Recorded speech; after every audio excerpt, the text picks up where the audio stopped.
Cari fratelli e sorelle, buongiorno.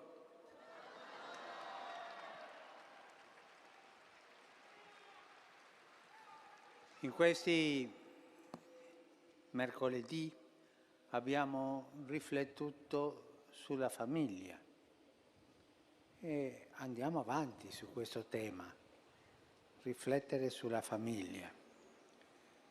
E da oggi le nostre catechesi si aprono con la riflessione alla considerazione delle vulnerabilità che ha la famiglia nelle condizioni della vita che le mettono alla prova.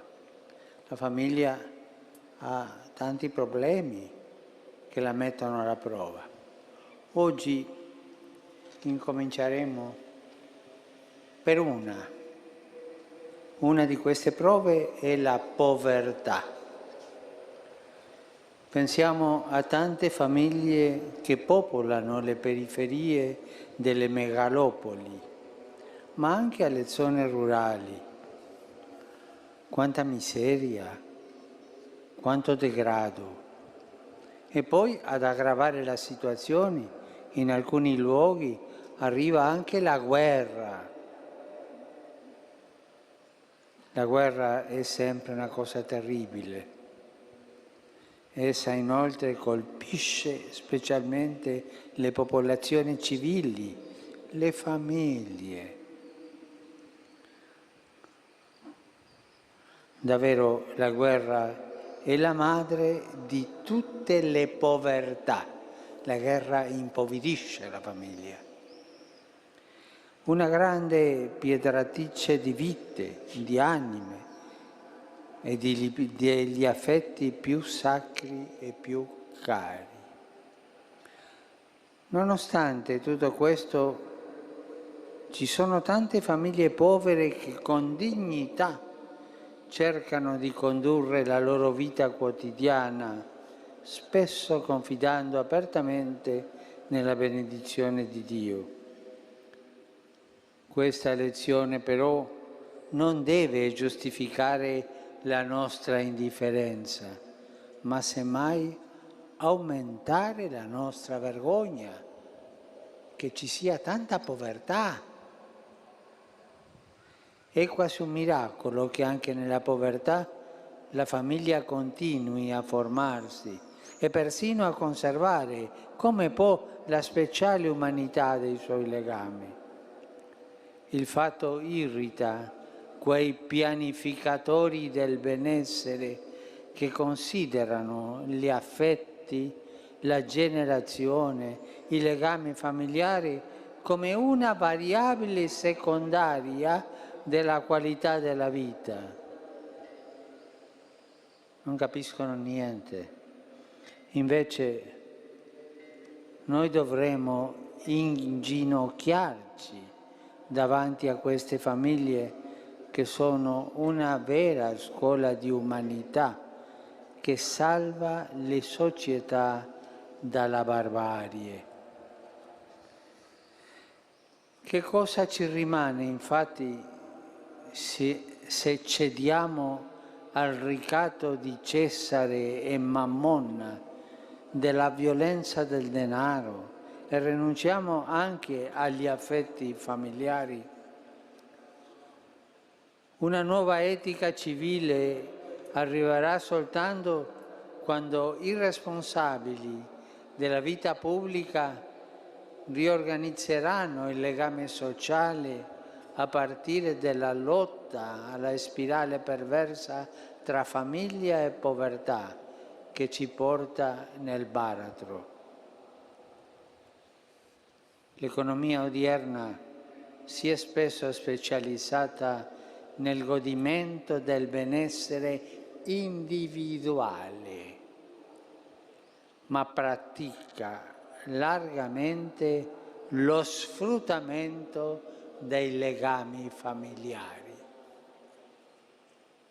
È una contraddizione grave questa. L'immenso lavoro della famiglia non è quotato nei bilanci, naturalmente. Infatti, l'economia e la politica sono avare di riconoscimenti a tale riguardo. Eppure la formazione interiore della persona e la circolazione sociale degli affetti hanno proprio lì il loro pilastro. Se lo togli, viene giù tutto. Non è solo questione di pane. Parliamo di lavoro, parliamo di istruzione, parliamo di sanità. È importante capire bene questo. Rimaniamo sempre molto commossi quando vediamo l'immagine di bambini denutriti e malati che ci vengono mostrate in tante parti del mondo. Nello stesso tempo ci commuove anche molto lo sguardo sfavillante di molti bambini privi di tutto, che stanno in scuole fatte di niente, quando mostrano con orgoglio la loro matita e il loro quaderno, e come guardano con amore il loro maestro o la loro maestra. Davvero i bambini lo sanno che l'uomo non vive di solo pane, anche l'affetto familiare è... Quando c'è la miseria, soffrono i bambini, perché loro vogliono l'amore e i legami familiari. Noi cristiani dovremmo essere sempre più vicini alle famiglie che la povertà mette alla prova. Ma pensate, ma tutti voi conoscete qualcuno? Papà senza lavoro, la mamma senza lavoro, e la famiglia soffre, i legami si indeboliscono.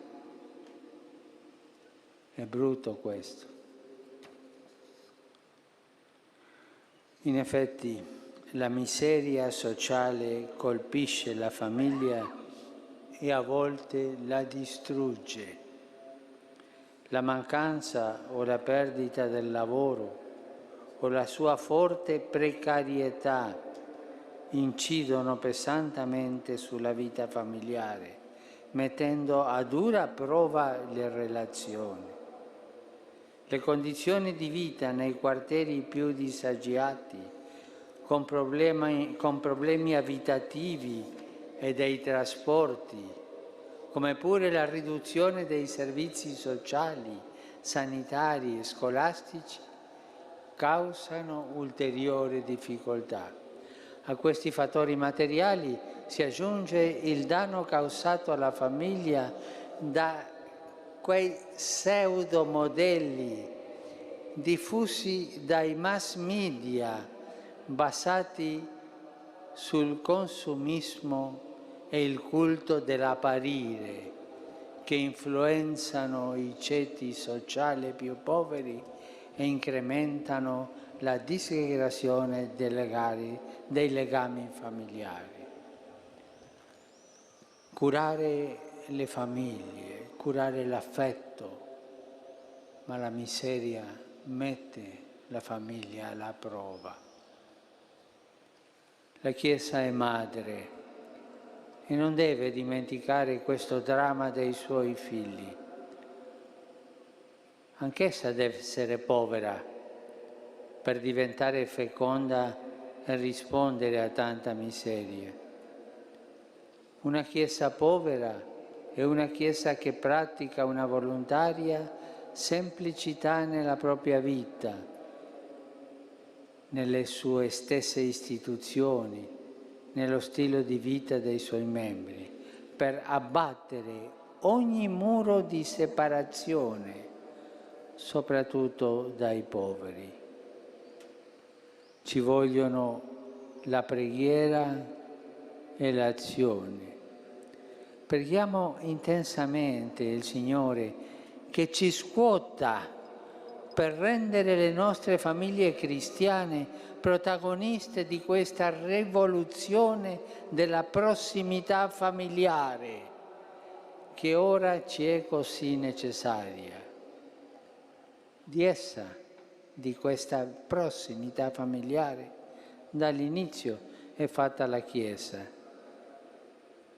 E non dimentichiamo che il giudizio dei bisognosi, dei piccoli e dei poveri anticipa il giudizio di Dio.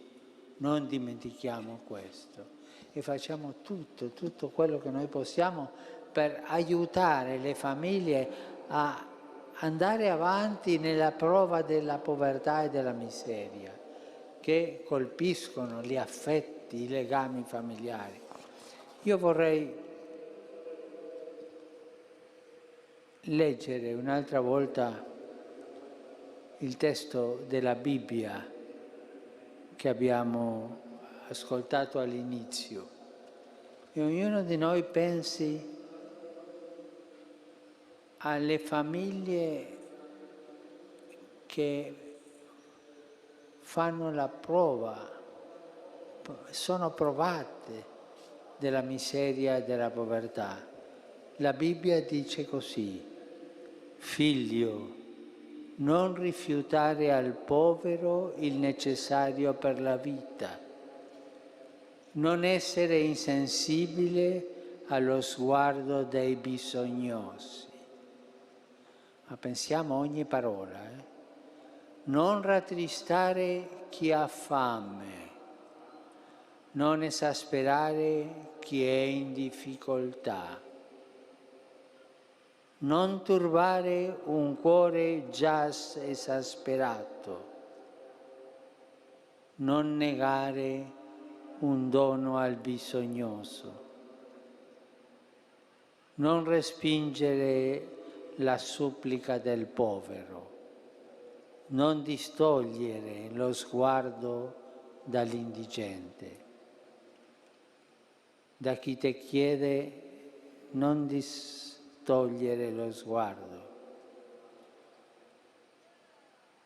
e non dare a lui l'occasione di maledirti, perché questo sarà quello che farà il Signore, lo dice nel Vangelo, se non facciamo queste cose.